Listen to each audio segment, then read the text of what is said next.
This is former TNA World Champion Raven, and you're listening to TNA Cross the Line podcast. Quote the Raven, nevermore. And don't cross the line. Or do cross the line. I'm not really sure if you're supposed to, you're not supposed to. I don't know. Whatever. You get it. TNA Wrestling. Cross the line.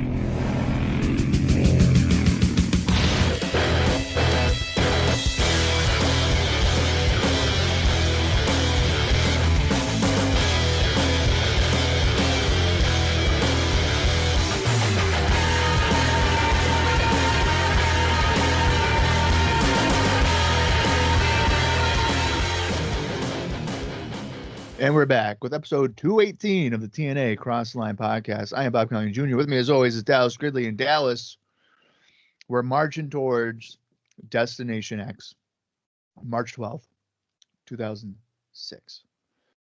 And last week on the show, we learned a few things. Number one, that there is going to be a Team TNA in this World Cup challenge coming up in May.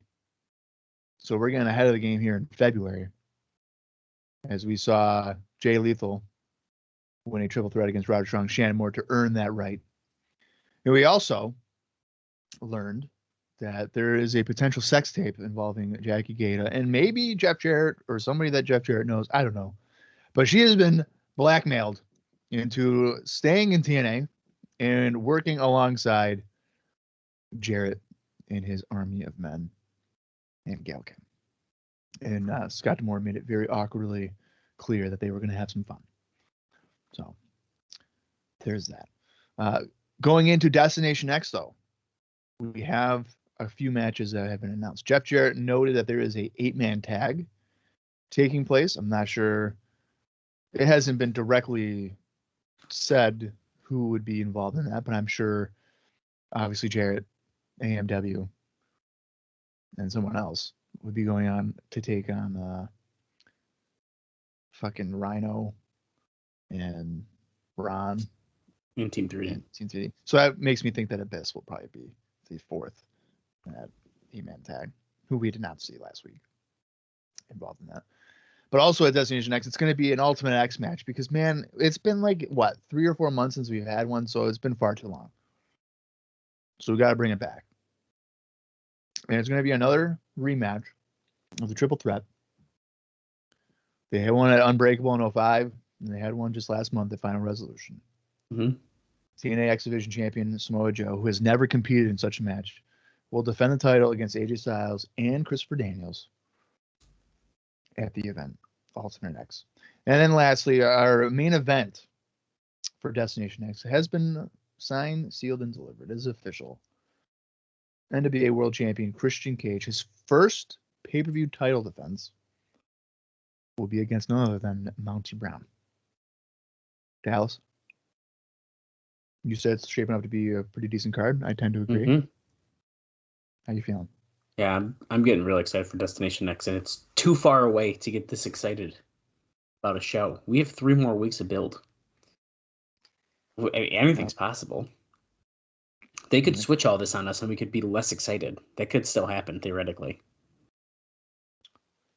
I hope not. Well, me too. Well, could we see Monty Brown finally win the world title? Christian have one of the shortest reigns in history? No. Probably not. But I'm looking forward to it nonetheless. And the World X Cup that they're planning for, I think we're planning a little too soon. But I guess I appreciate the effort to try to build up something, 4 months away. 3 months away. But hey, maybe we're only going to get from every, taping, or not even, every, 2 tapings. So it'll be, once a month we'll get a person qualified in the World X Cup so that it's, truly, the slowest build ever to build the team. Yeah, maybe. I don't know. It just seems so random already, but... Dude, Jay Lethal, that is a big deal. This dude's brand new. Brand new. But he's going to have a superstar push. Hell yeah, he is. He made Jarrett so happy when he sold his leaping stroke and pinned him in 5 minutes or whatever. Yeah, They I have think a it's interesting. The Jackie Gata stuff is so odd. However, the viewing party on the screen, Paparazzi Productions, I'm fucking ready, dude. I'm Right. ready. I mean, And now, that's the true first, like, oh, there it is. right. And now we can't forget that Jarrett told Shelley, hey, you gotta go stalk Sting and his whole family and make sure that he's a true quitter. Yeah, dude. It's some big stuff. This is big stuff. Yeah. Because Eric Young is convinced that he's not gone. Right. I think Shelley has, I mean, with this whole like camera thing, found his character, found his place, and it's like he's being very heavily featured, and it's going very well. He's good in the ring, and he's building on that character development, and we're seeing more and more of him. I love it. I'm so happy. So it's really good. The Eric Young stuff is interesting. We're really leaning into like the crazy Eric Young, and like definitely we've been leaning into the comedy stuff for a while now. Scared of his pyro and all that stuff, and I think it's only going to go up from here. So we're getting there. We're getting to our peak, you could say. It's got to lead to him like aligning with Sting, right? That's a really good point, actually. I'd have to think so. I don't know if I wish I could sit here and say I remember. I fucking don't. No, I don't. I have no idea. I'm not looking it up either, so I have no idea. Yeah, it's making me wonder.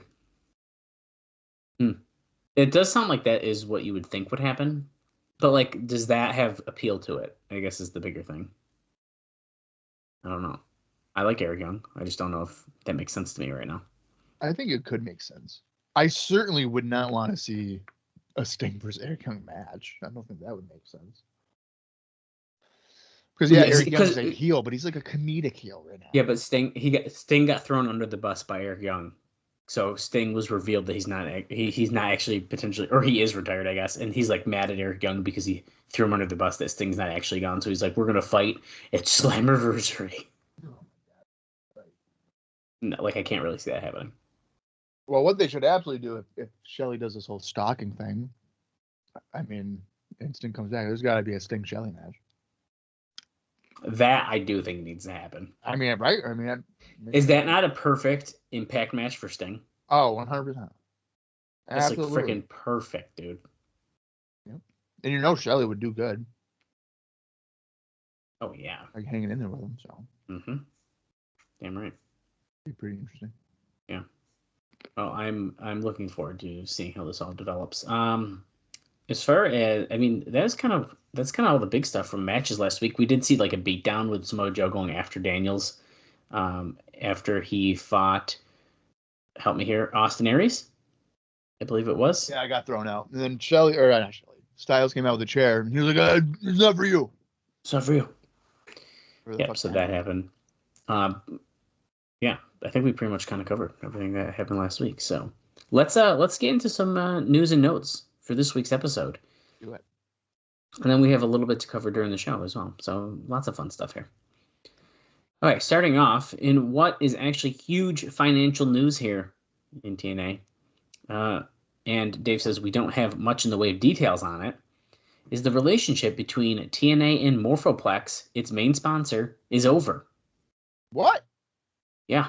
So TNA got word from Spike this past week that Morphoplex is no longer involved, and they were the main sponsor both in regard to TV commercials, the Morphoplex move of the night, and other deals. No ads appeared on the 218 show, which was obviously our last week's episode. We don't see commercials, so we wouldn't have known that. Although I guess there wasn't a Morphoplex move of the night either. Right. So that makes sense. Larry Zbyszko, who was sponsored when he tried Seniors Golf by Morphoplex and did early TV commercials, has distanced himself from them as well. So no more of those cheesy commercials. So Morphoplex is done now. I wonder if something happened. I would not be surprised. Because anytime you use the word distance yourself, it's usually not a good thing. Yeah. In other news, we've talked a lot last week about Austin Aries and Roderick Strong, about the Ring of Honor show from February 11th. Well, they have been both suspended for 2 months. What? Yeah. from them working that Ring of Honor show in Lake George after being told by management to get out of New York because of the expected snowstorm. So, Wow. yeah, let's there's more to this. So, Aries' knee injury from the pay-per-view also was an ACL sprain, but he's not missing any time over it. This one's really controversial, but TNA is cracking down on its problem with people no-showing. Now, there is an argument that they did make the show, Right. but the bottom line is they did defy the company and were lucky to make it, as all the New York airports were shutting down that night. And they ended up arriving several hours late to the show. I don't think anyone has even talked about whether or not when they return, if this will be held against them or when they come back to getting a push. The impression I have is that putting them in a good position may be a long time coming. My experience in wrestling is that time heals all wounds, and eventually talent can't be denied. Now, both have contracts, as do most of the TNA talent, where you get paid $300 to $500 per television show or pay-per-view show. So a suspension also means no pay during that time. All right, my only question here, because they're right, they did say, like, we're not going to listen to the company. That's whatever. These guys are making a living. Was TNA going to reimburse them for the booking that they missed if they had left? I mean, I doubt it. Okay, so then I have a problem with that. If I feel like I can make the show, do both shows, because I've committed to Ring of Honor in this case, that I'm gonna be on the show, get paid for it, and then go to Orlando. I think at minimum here, I would have fined them. But not suspended them. Yeah, the suspense is pretty big. I see both sides of this, right? Yeah, 2 months is a lot. I mean, that's a lot. Because really, in the land of TNA, 2 months could be potentially like 3 or 4 because of the taping schedules. Let's say it's probably 4 tapings because we do 2 a month, which equals 4 weeks each. So really, I mean, yeah, that's like 8 weeks at minimum off of TV. Right. Missing 2 pay-per-views minimum, probably 3 because you don't have any story to get onto the one that's after that. And where the taping, like where they land. Yeah, I mean that's so on that last few days of your thing. If there's like another taping and your suspension doesn't end for 3 more days, you're gone another 2 weeks. Mm-hmm. Yeah, I'm curious if this might be the end. I don't know for sure. They have already lasted longer than I expected. Is this the end of Roderick Strong and Austin Aries? I don't know. That would suck. I actually feel like they've started to be like a really good fit here, so yeah, it would definitely be a bummer. Speaking of things that might bum some people out, Apollo is also no longer going to be used. Now, we talked about this a little bit last week, but it's more official now. Right. Although he may not have been told that he's fired. He had called trying to keep from being fired, but in this case, there's no sympathy at all for missing 2 straight pay-per-view shows. It was never an issue about jobbing, although Apollo doesn't like to job, as he didn't even know the finish of the match that he no-showed. Also, to be consistent, the company has decided to not use Sean Waltman for doing the MTV taping, and it's official, we are not using Jeff Hardy for the consistent no-showing. So we're making a consistent decision. If you are doing no-shows and stuff, we are not using you. They pretty much they had a pretty decent angle apparently planned out for Waltman as part of the James Gang and LAX feud. So he was going to get involved in that situation, which I guess aligns with what you would think they would do. I mean, I guess, but who would be DX against the 3 LAX guys? Right, but you don't have Apollo. Well, you just have Hamas. Well, that's you gotta get somebody else. Well, that's the problem here. Well, we're going to talk about LAX actually in just a moment too. Now, just to continue on all of these different people in and out, blah blah blah. Austin Aries did work TV with a knee ligament sprain before the decision was made not to use him. That was his match. I don't know if we'll see him again on today's episode, but on our last episode with Daniels, obviously the decision was not made yet to not use them. And he wrestled injured. Larry Zbyszko, Jay Lethal, Alex Shelley, Homicide, and everyone working for Dave Hebner all got in early to beat the storm. Hebner had to cancel his entire show. We talked about this last week as well. Yeah. They all had to give up. So here we go. They all had to give up payoffs because they couldn't risk missing a pay-per-view. TNA did not offer to make up for the missed payday for the talent, but feels that with primetime national television, they don't want anyone who isn't putting TNA as its number one priority. So there you go. There's your answer. I honestly do not remember reading that when I did this last night. So once again, I tend to read these notes when I'm too tired. But yeah, so basically they're like that. See, this is the thing though. I agree with what you said totally. It makes sense to me. But they signed a contract, and if TNA's got priority and they need them for a pay-per-view, they sign a contract about that. No, I get that. I absolutely. So that's the tough thing. That's the tough thing, right? But this is wrestling is such an interesting world. You know, you're most of the time technically an independent contractor. You're trying to make extra money that you're not making it your main job. And then they're like, no, we're not going to help you. You just got to come to this pay-per-view because if you miss the pay-per-view, then we don't even want you. Which then, of course, they're not getting exposure in Ring of Honor. They're getting it in TNA with the pay-per-views and the television. Yeah. So, and it's very interesting. I see both sides of it, but needless to say, let me see where I just left off here. ROH did give both Aries and Strong their first breaks and will likely give them a bigger push. So they're pretty happy about them staying for the show. It would have been a hell on that show with 5 no-shows instead of 3, so they may have done partially to save the ROH show.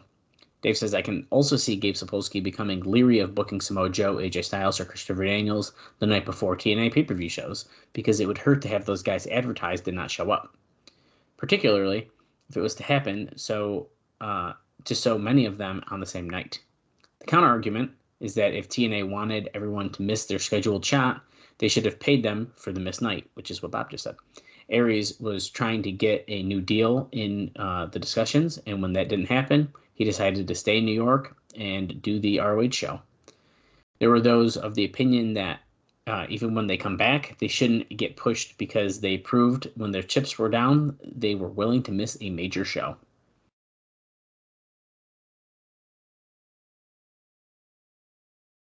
I mean, I get both sides of it. I think that, yeah, they have priority, but I think that if you're a priority, you should be compensating your talent for missing another show. Yeah, I mean, realistically, it can't be all on the talent. Like you have to have it be even in proportion. Be like, hey man, I need you to skip out on Ring of Honor, get here on time. We'll cover your rate so that way you're not missing out money. Right. That's what I would have done. Mm-hmm. So we'll see. Hopefully we see him back. Especially when they're fucking owned by $1 billion company. I mean, I don't know what their rate is for Ring of Honor, but I would imagine it's less than $300 to $500 for a TNA pay-per-view. Yeah, I would have to assume. There were talks going on at TV regarding Homicide's tag partner in LAX, since a lot of stuff was written to build for the 6-man tag with Bob Armstrong and Conan involved. Several guys tried to get the spot, including Jarrell Clark is trying to get his way into LAX. Really? Yeah, isn't that interesting? Conan was pushing for Ricky Banderas, and Banderas was ready to fly in. Dutch Mantel nixed it due to him being an IWA guy and Dutch being on the WWC side of the war. So we talked about that a little bit last week as well. Banderas is under contract with Victor Quenos, but he okayed it. It's like a whole thing. Now the Low-Ki name has been brought up. But Low-Ki told Homicide all these demands that he has to come in, and that's not going to fly. So he's far from a definite. So Ricky Vega as Machete was used again. So that's why we have him right now. Low-Ki would be probably a great fit. Yeah, for real. Great fit for that. I have a random ass name. I mean, you've mentioned him before, but I have a random name that I could see getting thrown in there. Okay. Maven. Whoa. That'd be so interesting. I don't think he could pull it off.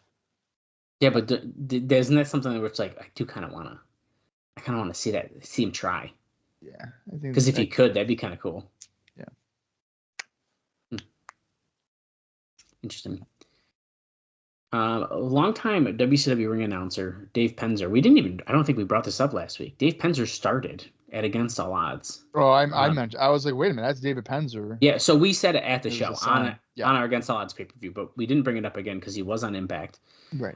They had Jeremy Borash do only the main event, and Dave says how weird it was because Penzer was never allowed to announce from the ring. You only heard his voice, and they never showed him, which is something I never really thought about. But he's never in the ring. Yeah. Now, one report was that he was told he was too associated with WCW, but Dave says, geez, how much of that crew is associated with WCW? And WCW has been gone for 5 years now. And if that's the case, his voice would be as well. So that's one report. It doesn't mean it's true, but yeah. What reasoning is that? I don't know. It's weird, but it never occurred to me, like, wait, he's never in the ring. I don't know. It's weird. I never thought about it. Why? I don't think I would, if I tuned into a show and I saw these WCW guys, that I'd be like, oh, I'm not watching this. As being a WCW fan, I might be like, okay, this is cool. Like, all right, let me see what's going on. I don't see how it's a negative. It's certainly not in 2006. I mean, oh, right. Yeah, it's kind of weird. Let me give you one more note, Bob, and then we can go into the show. And then I have a couple quick ones for you that we can do during the show. Chris Kanyon, he did a workish website post writing about how the character Chris Kanyon is the first openly, I believe it's supposed to say gay active pro athlete because he says gate. I think it's a typo. But tried to make it ambivalent about if it was a gimmick or not. So he has this whole write up. Now, why we're talking about Chris Kanyon, Kanyon was set to return on the February 14th taping to job to Monty Brown. He was offered a deal with his new gimmick, but like all the new deals taken after WWE, the company will own the rights to the gimmick. See, so this is what we talked about last week. He refused to sign it when he got there, so he wound up being taken off the show and doesn't appear to be much interest in him, unfortunately. So he didn't want to do where they would own the rights to the gimmick. Yeah. Because then in that case, he wouldn't be able to use it elsewhere. Or he would, but they... I guess if it's his new gimmick, then theoretically, no, the new gimmick, that he could use his name. I think that's the whole thing. But yeah, so this is really unfortunate because we could have essentially had Chris Kanyon come in and do a run that we've been kind of hoping for. That does suck. I didn't realize he was that close to signing. Yeah. Well, and apparently he was there. He was at the taping backstage and then didn't want to sign it. So they were like, nah. I mean, it sucks that he was going to do a job for Monty Brown too, but so be it in that regard. It is what it is. Monty Brown's the top heel going for the title. You could be in a worse spot. Exactly.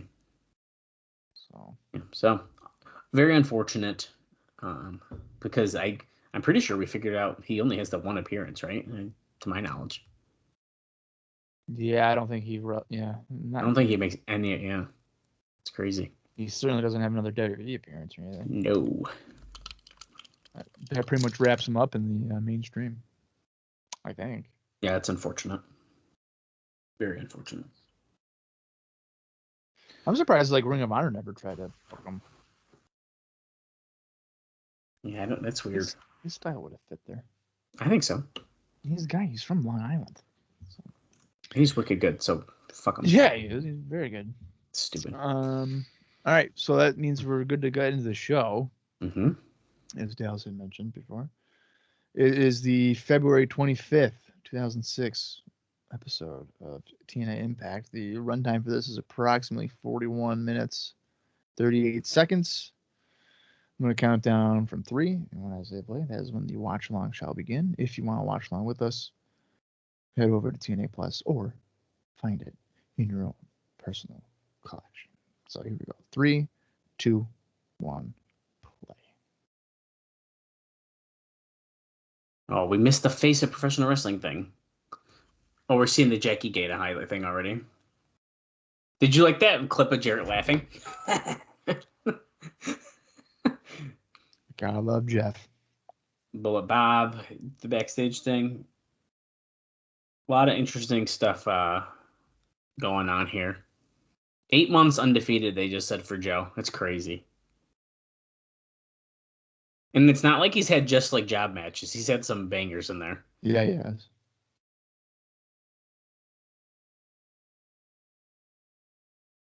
This wasn't for you.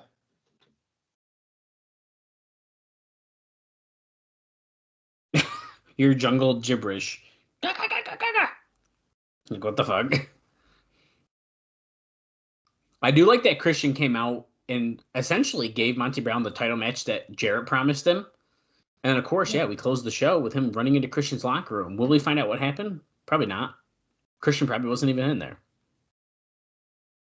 Yeah, that reminds me of that time when Kevin Nashley walked into the locker room and then nothing happened. Yeah. And they showed like the slow-mo of him grabbing the handle. Yeah. It was ridiculous. What was it? That was for Bound for Glory, right? Yeah. Or no, or was it the... Or was that Against the Odds? Against All Odds. I think it was Against All Yeah. Odds. And that's right. Tonight, Rhino and Ron Killings get a tag team title shot against America's Most Wanted. Don't forget that.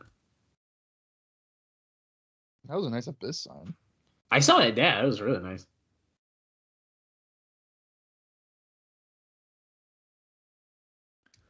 Blowing that pyro budget, baby.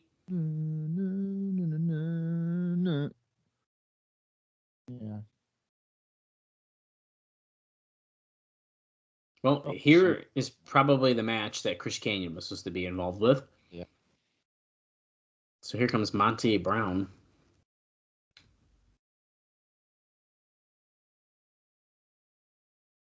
Does he normally wear all black trunks? He has. When he first turned heel, this is what he wore.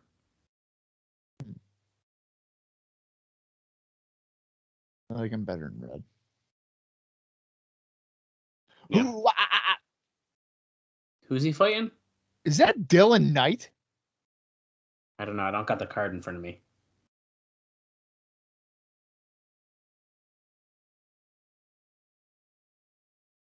Yep, I'm sure is. What the hell is he doing in the Impact Zone? Monty Brown goes right after him, of course. I only know him from watching a Pennsylvania promotion, PWF, that Steve Corino ran in 2002. Wow. I was not expecting to see Dylan Knight here. Brown starting out with a fallaway suplex or a slam there. Oh, well, this might be the fallaway slam. There you go. There's a fallaway slam. Imagine Hogan taking one of those off the middle rope to Hulk Hogan. What would have happened? Not even in the fantasy booking would that ever happen. It could have happened. I don't think so. I think it's one of the most realistic things we probably wrote. Absolutely not. The most realistic thing that happened was D'Lo Brown winning the WWF. That's a bunch of bullshit. Pounce! Oh, that's got to be it. Yeah. The number one contender for the world title. And that's a 3 count. Speaking of Monty Brown here, I saw of course we have on the internet, you can find many fun bootleg and such wrestling shirts these days. I saw someone selling a Marcus Corvan shirt, and boy was I tempted. He had a shirt? I don't know if it was official, but this person made one, and it was awesome. Wow.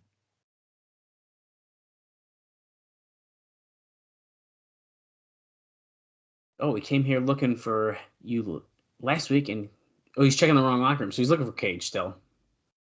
Oh, he was in the men's locker room. I figured he was making a woman's joke. See, I didn't get that right away. I knew instantly.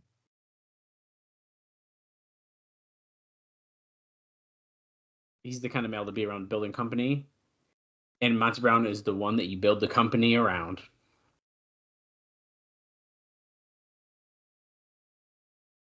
Bring the title down to the alpha male. Urga the Serengeti. Or the Serengeti's coming directly to you. Oh, and Christian's coming out. Christian's going to answer it. Are we gonna get a brawl? Got charisma. Let's just cut the music.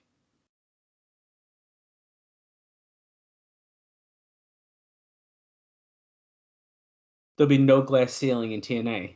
Yeah. He's all about opportunity, of course.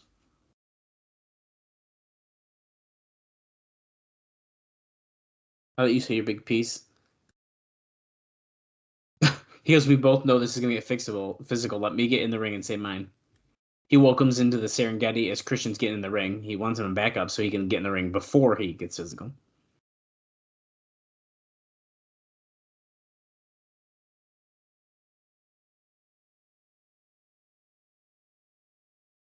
Want to give a Jerry a geography lesson? What's the capital of Thailand? Bangkok. Tell me. Oh!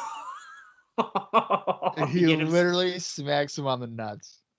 Bangkok. Dude, he hit him so fucking hard in the nuts. It was like...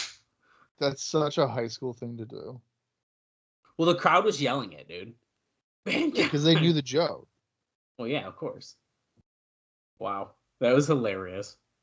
That was kind of cringy. I'm not going to lie. That's something you do when you're 15 to your buddies. Bullshit, you still do it. I don't hit you in the nuts. Thank God, dude. You'd regret it. I'll tell you that. What are you talking about? If you did it to me, I'd do it. Oh, if I did. I was going to say, if, what the fuck? If. Larry Zbyszko's out here freaking out. Speaking of Larry Zbyszko, Bob, as this brawl is happening, there were feelers being sent out to Bruno Sammartino about doing a babyface commissioner role to feud with Larry Zbyszko. But Dave says he certainly has not gotten the impressions that this is going to happen. Why the fuck would we do? I understand the connection between the two, but come on. Could you imagine? God. Bruno Sammartino trying to book an X Division match? That'd be great. Oh my God. Chris Harris, James Storm, and Gal Kim being interviewed. Talking about the 8-man war. You got Jeff Jarrett. Abyss, there you go, Bob. And the World Tag Team Champions, America's Most Wanted. There we go. We know who's on that team. I was going to say, because they never said it last week. No.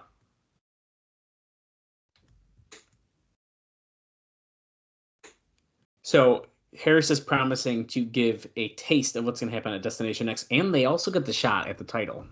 So it's Rhino, Killings, and Team 3D. Yep. I would assume the heels win that. I feel like they got to. Right? Like, there's no... Sorry about your damn luck, boys. Oh, here's Jarrett, and there is Shelley with the camera. He just got in from LA. His greatest work ever. His style is versatile. Dude, you know what would have been He's got so Sting funny? footage.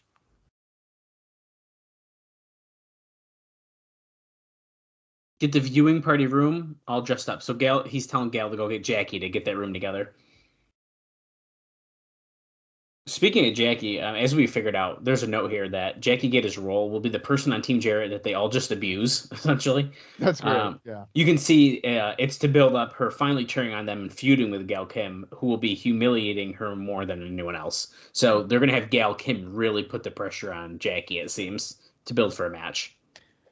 Well, you know what would have been funny in that segment is if when Shelley came in, he still had the cap on the screen of the camera, and then Jarrett be like, has that been on there the whole time? He'd be like, yeah, of course.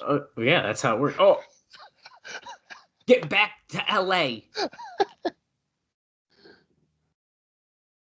That'd be ridiculous. That would have been so funny. If like James Storm like pointed it out, like, wait a minute, isn't that supposed to be off?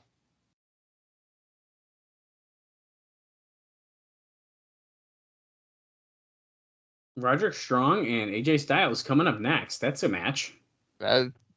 So much for Roderick Strong being fired. Well, once again, this was before. Well, it's not fired, suspended. I feel like this isn't his music. No, it sounds like they're still playing just the regular. Is he getting like a jobber treatment? Essentially.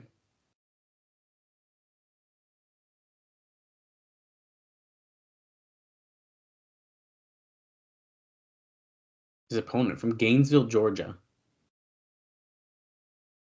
Wearing his red and gold gear. Hell yeah. Fucking star right there, dude. He's ready for that Ultimate X.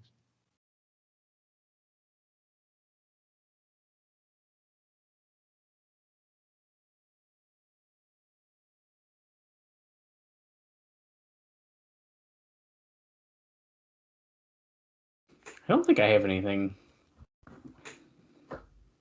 I do. Oh, okay, you go ahead then. I have an indie note for both these guys, actually. So Roderick Strong was busy over the weekend. On February 17th, he defeated BJ Whitmore at FIP's Year of the Dragon in Clearwater, Florida.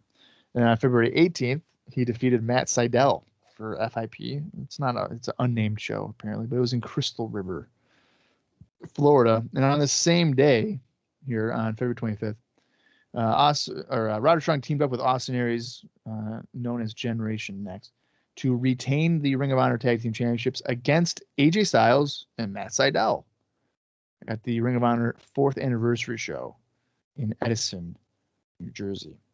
And then AJ Styles had 2 other matches here. On the 18th of February, AJ Styles defeated Johnny Storm at PWG's European Vacation in Germany. And then the next night on February 19th, AJ Styles defeated Jody Fleisch at Pro Wrestling Guerrilla's European Vacation in England. And that's your notes for this match. Keeping busy.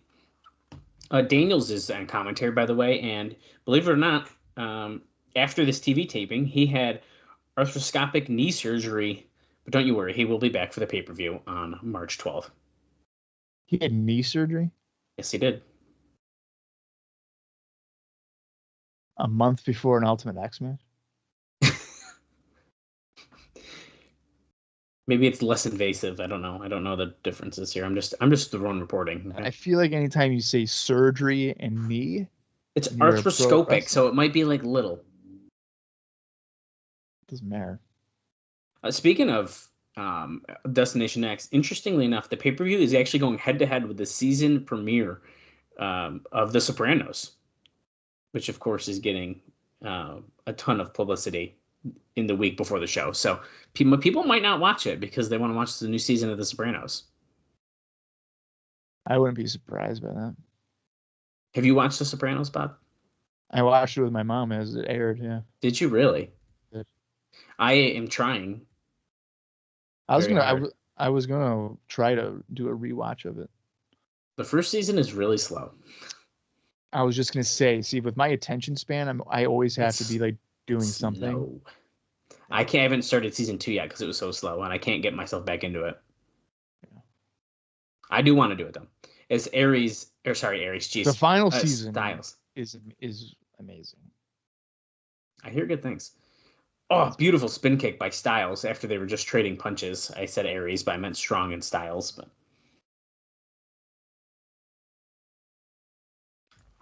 here you go, springboard forearm. Boom. Yep, flying forearm. Another good show you should binge on on Max is Oz. I don't know if I've even heard of that. It's good. It's very very intense. Oh, okay. Then I'll have to check out the trailer as we see the Styles clash. And that's a 3, of course. They made their mind up, but they're not using these guys. They knew. They knew. Well, they were probably pissed at this point, and then they probably were like, you know what? See, notice we're seeing a replay, but it is not no Morphoplex move of the night.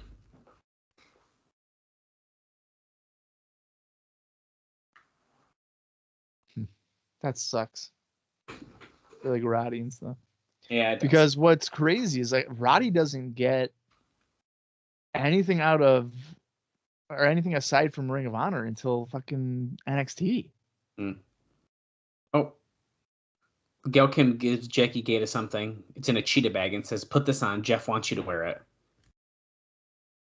I want to point out right now that she's telling her to wear this, and she's like, "Are you kidding me?" And it's like, Jackie, you're wearing a bra right now. That's it. On your Yeah, I top. mean, she's already not really dressed. Like, what are you like? Is it a bikini top? Like, oh boy, like, well, come on. I don't know. I hope it's a turtleneck. Like a And she's weasel like, costume or "Are you kidding something. me?" Yeah, something like really covering her up. James Gang versus Team Canada is up next. They were also talking about Samoa Joe, obviously, because of the Ultimate X that was just happening. So let me just throw this out to you quick, as Bobby Roode and A1 are coming out. Samoa Joe is said to be very close here to agreeing on a new deal in which he would be getting a weekly guarantee contract as opposed to a per show deal. Don't know if this would include TNA handling his indie bookings because Bill Behrens helps with that. So that is not included, at least not right now. Well, because didn't he want to make sure he could keep Ring of Honor in like some Japan or something? I think so.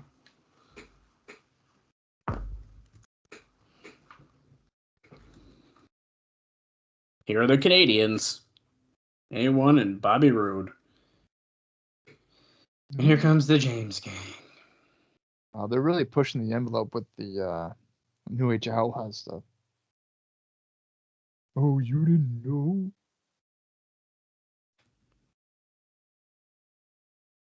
I'm surprised. Why do they have double zeros? James Gang 00 on their jerseys. Like,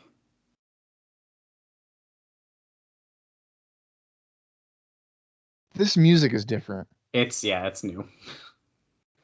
It's like I don't like it. No, it's weird. That looks like a ball sack that sign was cut out as. It said the James Gang, and yes, it did look like a ball sack. Okay, he's talking.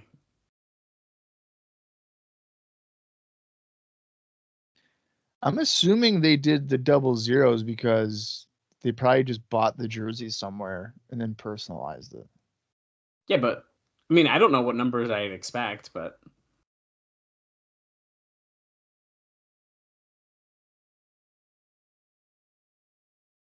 soon to be the NWA Tag Team Champion. I'm gonna say it right now. I highly doubt the James Gang is ever gonna win the NWA Tag Team titles. I really don't think they do. I highly doubt it. I They're saying can't even soon to be, and they literally there hasn't even been like a thought. Like, what are you talking about? I know it's like your gimmick, but like you don't even have a chance at it.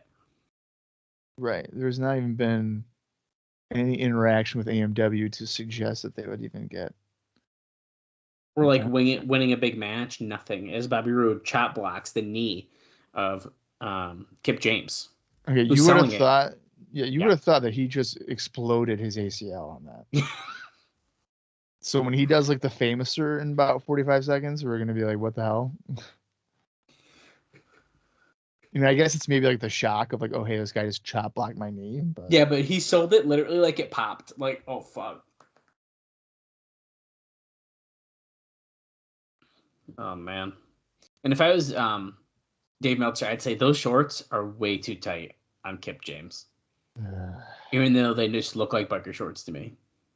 But they're too small. It's literally the same type of tights he was wearing in WWE. They look like pleather. Maybe that's why they look tighter. Yeah, but it's like literally this. I feel like it's the same. It's not like he's wearing like a thong in the ring and his like ass is showing. Right. It's not like it's that unordinary of a sort of tights he's wearing. I don't know. I'm not taken aback by it. Here comes Bob's favorite wrestler, BG James, throwing the punches. I'll be throwing that out there.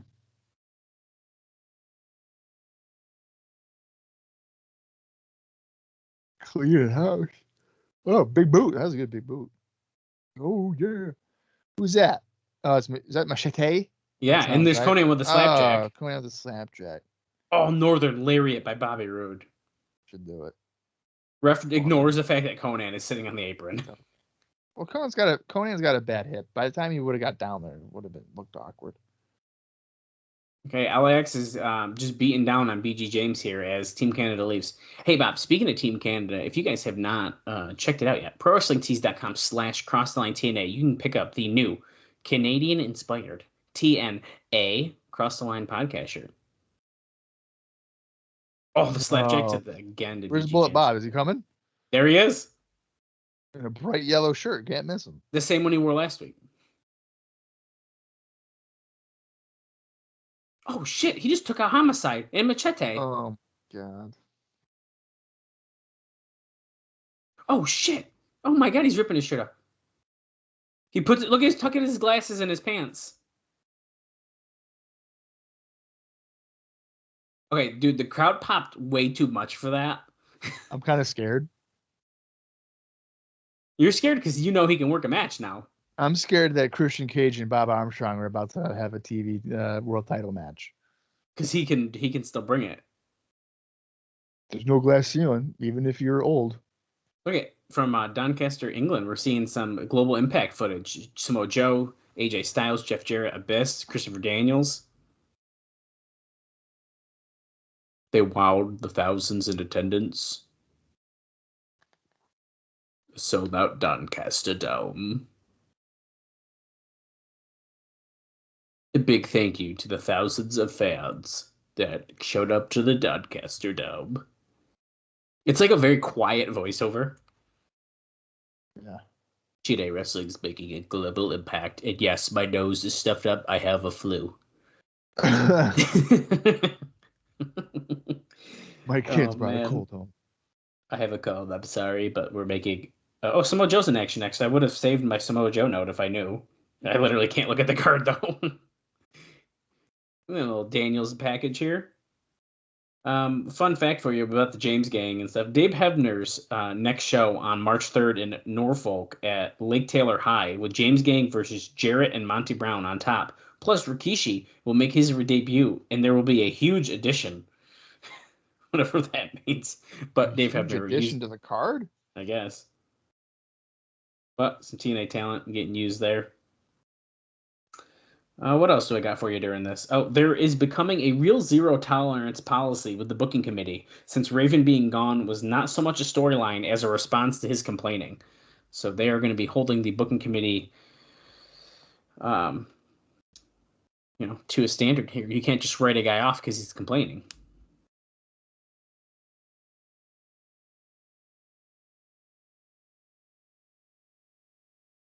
But this might be my last note of the night since this highlight package about the Ultimate X is still going on. The TNA Impact replay from February 13th did a 0.6 rating, which sounds good, but they got far more than usual of a lead-in from UFC with the Best of 2005 special.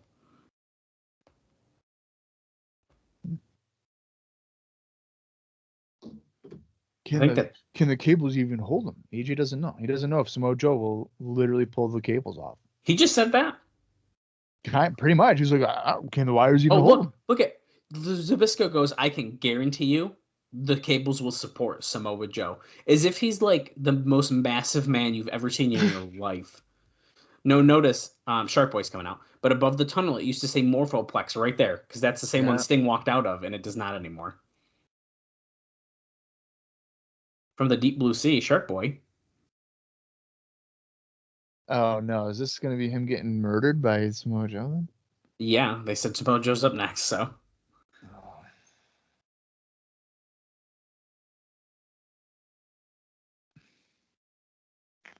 I kind of find it interesting because Shark Boy is like, he's been featured with, I mean, really, this entire podcast. I mean, he made appearances in the Asylum, and he's obviously been in the Impact Zone quite a bit, but like, not consistently.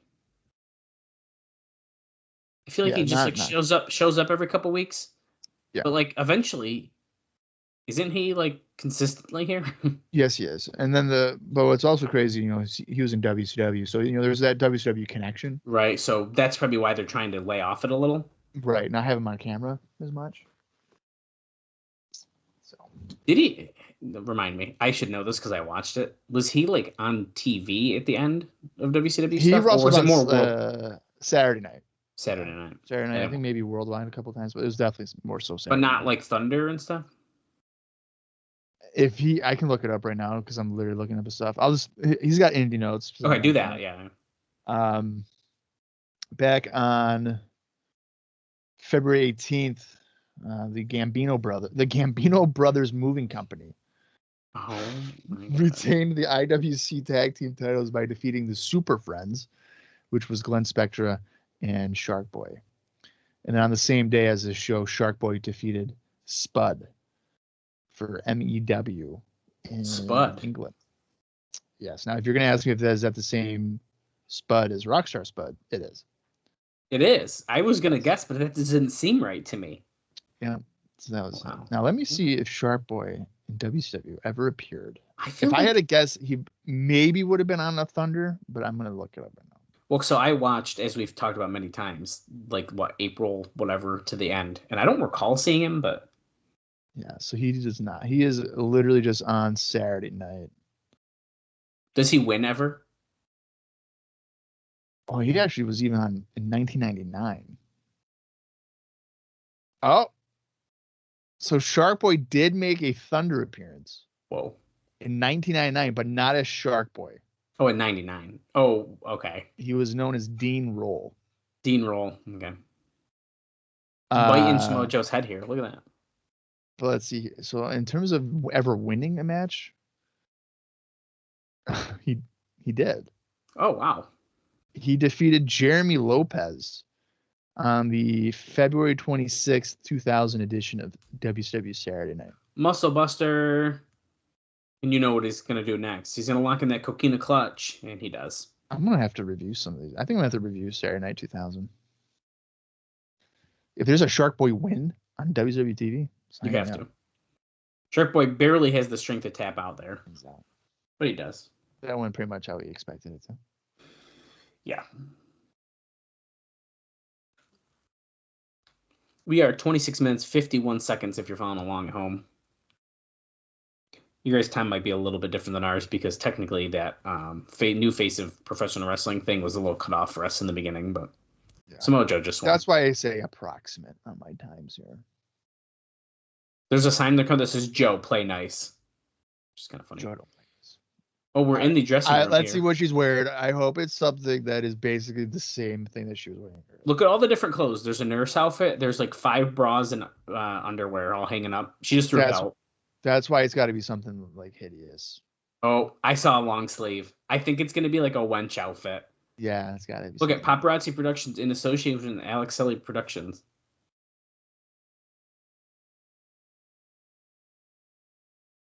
Okay, we're seeing that Ron Killing's video package again, or another version of it. Of course, we're seeing that he's got more of a singles focus now with these highlight packages. These are very similar to the Rhino ones we saw before Unbreakable. Or Bound for Glory. Yeah. I've been watching some NWA Wildside from the beginning of that promotion, and Ron Killings was there as a K-Crush. Oh. And even in 1999, early 2000, which he had actually signed with WWF at that point, you could see the potential in this guy, even back then. So it's not surprising. Oh, and then I was watching Metal. Shout out to all my, D-level shows. Your metalheads. Yeah, and then he, this is obviously before he won the NWA World Title that we're seeing here, but he was having some good matches on Metal, and I thought if the Alliance angle never happens, he probably gets a better shine in the long run. But they had to bring in 85 other wrestlers from WCW, kind of knocked him down the totem pole to eventually be let go.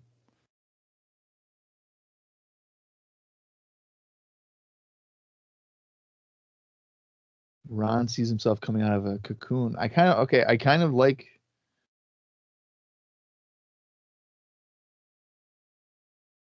Okay, I understand the approach here. Like, oh, I've been standing idly by, but now I'm like out of the 3 Life Crew, so I'm gonna kind of go back up the ranks. There's potential there, I guess. We got a tag team title match here.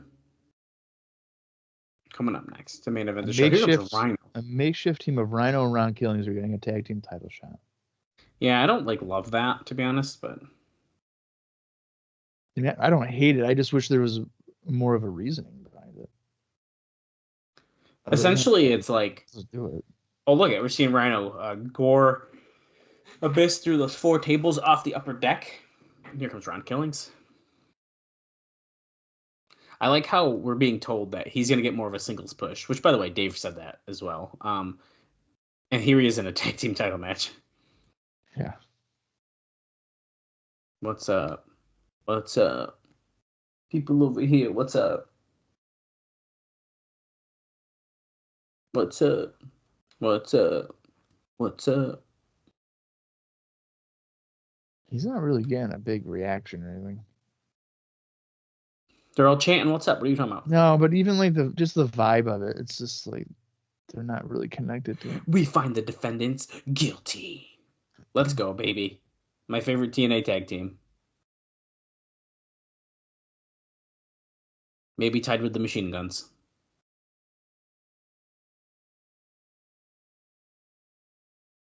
America's Most Wanted. I still can't believe how good they are as like a heel team. After how No, good they great. were as baby faces for so long, I still can't. It's like crazy. Oh shit! He just pushed a fan. I thought James he Storm. was about to punch him in the face. So did I. I seriously got so scared that James Storm just would have decked a fan. Also, you need to text your friend and tell him he needs to steal Chris Harris's moves. My friend. Yeah, Nick. Oh yeah. You send him a Chris Harris match and be like, you need to do these moves. Right. Yeah. Sound like a YouTube video, but hey man. I almost commented on the picture you posted with him and was gonna be like, can you please do it? Start doing the catatonic. He could definitely do it. Well, yeah.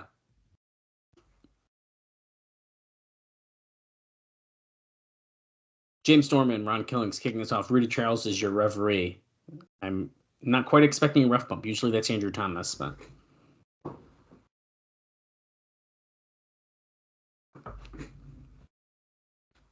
March 12th.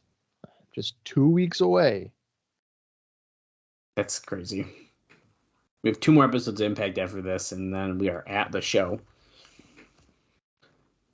I like that more than when I like it at 4 weeks instead of when it's like, oh, you have 7 weeks before you get to Well, yeah, that shit sucked. the show. Missile dropkick by Ron to Storm. Oh, he put his hat on. Right. Why is he wearing the hat? Because he drop kicked him out of his hat. Oh, it fell off. I will say the one thing that bugs me with Ron is his fucking buckles are always jingling. Oh, I don't know if I ever noticed. That's going to drive me nuts now. You don't hear that like constant little like jiggle of the keys I guess I never paid attention to it, because but it's this belt buckle. It has just a whole bunch of just metal on it. it's really sad. And now is going to drive me absolutely insane. You're welcome. Oh, Rhino with a spear of, well, it's not really a gore, but it's pretty much a gore to Harris in the corner. Sends Harris to the floor right in front of fans. He lands.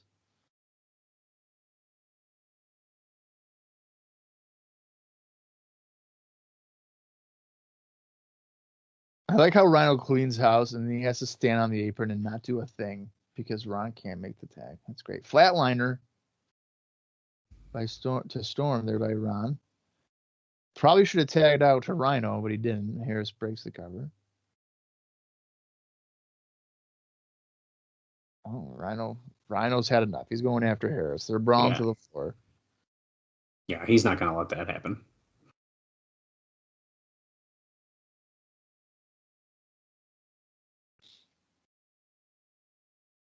Uh-oh.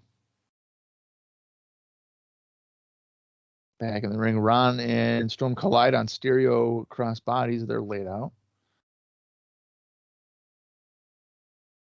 Rhino just sent Harris into the stage. They're brawling up on the ramp. Yeah. About to see a gore? Nah, dude, I bet he's about to get him from behind right now. Coming out of that ramp. Who's that? That's fucking Abyss, dude. I told you. Just the camera angle made it so obvious that he was coming up. Oh, just slam Rhino on the ramp. Oh, here comes James Mitchell. He's going to click, click, boom. Okay. Doomsday. Yeah, I don't know about that. I'm not even like warming up to it. Oh my god. I don't remember seeing this. Holy shit. He just did a belly to belly suplex through the entrance area. I think it's a black hole slam through the fucking. That's what they're saying. A black hole slammed him through the side of the stage. What the fuck, dude? I did not see that one coming. I've never even remember seeing that happen in my life. I knew about the wall, but I did not know about that. They're saying the referee didn't see that somehow, and I guess he's focusing on the in-ring action as he Bruce should. Charles really can't even see over the top rope to begin with. Oh, what a super kick by James Storm, taking out Ron Killings. That's got to be the death sentence call, right? Yep, they sure are. You gonna pin him clean? What a push for Ron Killings here. I was just gonna say, like, that's got to be it. That's it. That's bizarre booking. Here's all these highlight packages about his hard life and how he was a former heavyweight champion. And okay, we're gonna pin him clean. He's done. Wow. Harrison Storm retained the NWA tag team titles here. Abyss is standing after he just black hole slammed Rhino through the fucking stage wall. Yeah. I mean, I'm kind of considering that more of a segment than a match, really. Ready? Here's the video. That was insane. I feel like... See, but look how he does it. It's like sort of a black hole slam. Yeah. He should have like held his arm and pulled him in or something to do it. Yeah. That definitely looks like more of a belly-to-belly suplex. Okay, we're going to the viewing party now to end our show, it seems. Okay, so Jarrett, Kim, JB's back here with a microphone. Shelley's in the chair getting ready to hit play. Jackie Gate is behind the changing thing. Uncle Jeff, Shelley calls him. Listen, moron, watch this. Where's Jackie? I don't know, Jeff. Right behind you. Gail Kim goes, Jackie, you're wanted out here. As How if did she's you not not. see that? What the fuck is that? Is she like supposed to be a maid or something?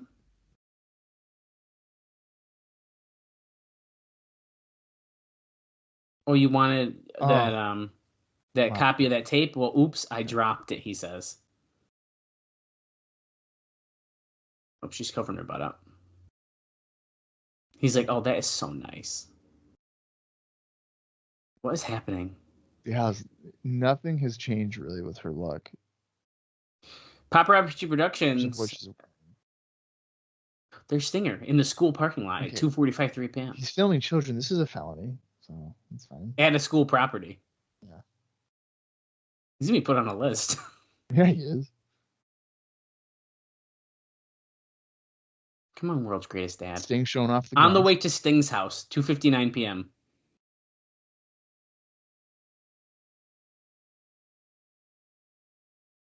Talking about an unlisted address, but you lay bait out there and an animal takes it, so he's following him to his house.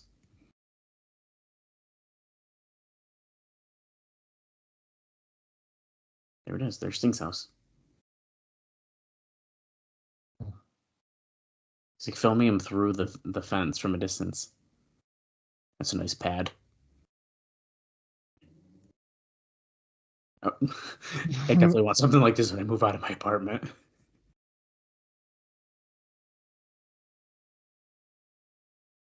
Sting's backyard. Sting's wife. Playing with the kids on the playground.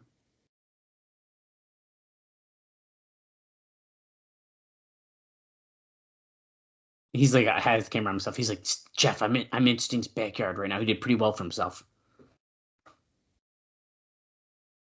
But they're not good. Good thing Sting taught him how to play basketball. Besides that shot, they got lucky. Hey, Sting leaves house. Look, he's on the highway driving next to him.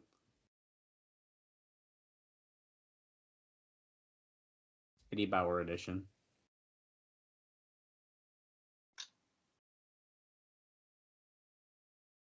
Just for the record, not that I could read it very well, but they were not necessarily censoring Sting's license plate.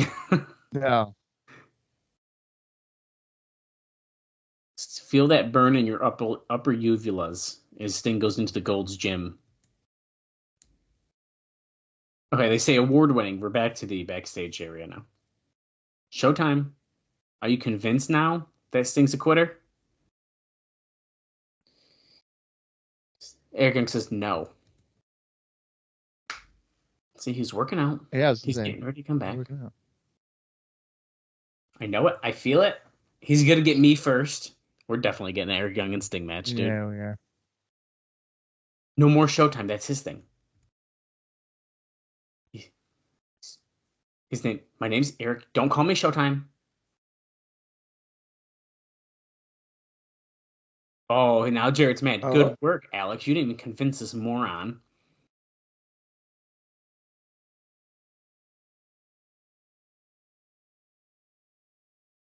Go out to LA. Go to his house in one way or another.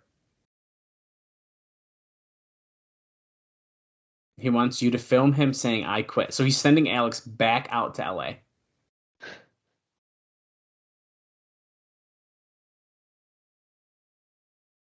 Ask him, did you quit on Teenage Management? Did you retire? Are you done?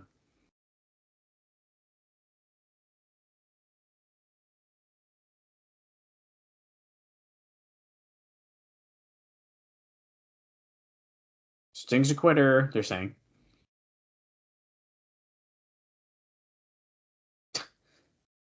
Eric goes, this is the worst idea yet. He's coming back. And there we go. We go off the air. Yeah. So I don't know. The The Jackie Gata thing she was literally just wearing she was wearing like a maid's outfit or whatever, but it was still like sexy. No, it's dumb. I don't like this Jackie Gata stuff. I don't like that she turned from essentially like a strong, like, speak for myself woman. I'm not going to listen to none of your shit. And now she's like, well, I don't want this tape to come out, so I guess I'm just going to listen to Jeff Jarrett sit here in this maid outfit. Yeah. I don't know. We're never going to find out what's on that, by the way. I'm not saying I like it. I'm just saying if I were to embarrass her, I would flip it and have it be like something covering silly her or up. something. Yeah. Right, yeah. Well, anyways, what'd you think of that episode? It was fine. Yeah, I agree. I think it's fine. I like last week's better, but I still give this one, I'll give it a thumbs up still. I didn't think it was bad. Action was good, and I'm popping for Paparazzi Productions, man, so that's always going to get me. Yeah, I mean, it was... Yeah, it's not a bad show. We all know it's not a bad show. So, I mean, it's pretty average. But yeah, it was, I would say that. I'm not going to say a bad show for it. So. Well, there's that. Two more episodes of Impact, and we are at Destination X. We have figured out what that 8-man tag is, so that's good. And I wouldn't be surprised if we really only find out maybe 1 or 2 more matches, if that, and then the rest will kind of just be up to a... That's what they tend to do, right? We're probably going to see that 6-man with Bullet Bob Armstrong and Conan, I would have to assume. Mm-hmm. I guess I don't really know what else the plan would be. Maybe they'll do a World X Cup qualifier, something or another, at that show as well. I would not be surprised with that. So, it's still shaping up to be pretty good, if you ask me. Yeah, I mean, I don't know. I think the main... Well, we know, like, the main 3. Which is fine. The 8-man, Ultimate X, and Cage Brown. So then, like you're saying, if there's a 6-man with Bob, that's the 4. I mean, you're probably just going to fill it out after that. Just like, I don't want to say filler, but... Yeah, I mean, that's kind of what I'm thinking. Kind of be like another situation, like against all odds, like the first half is like whatever, and then you pick it up on the second half. Yeah, that's kind of what I'm thinking is going to happen. Which is, that's fine, I guess. But that's fine. Yeah. All right. Well, we're 2 weeks away from Destination X. Our next episode is on March 4th. I'm excited. I think it's going to be good. We can continue to see if Sting is a quitter. Is Jackie Gata just continually going to be blackmailed? Or will she stand up for herself? We're probably a long ways away from any of that happening. But continue to follow us through this journey of TNA, we are the OGs from day one. Important to note that day one, live watching this stuff for the better part of going on 4 years. It's crazy. It's crazy. So we'll see you guys next week. Until then, for Dallas Gridley, I am Bob Colling Jr., and this has been the TNA Across the Line podcast.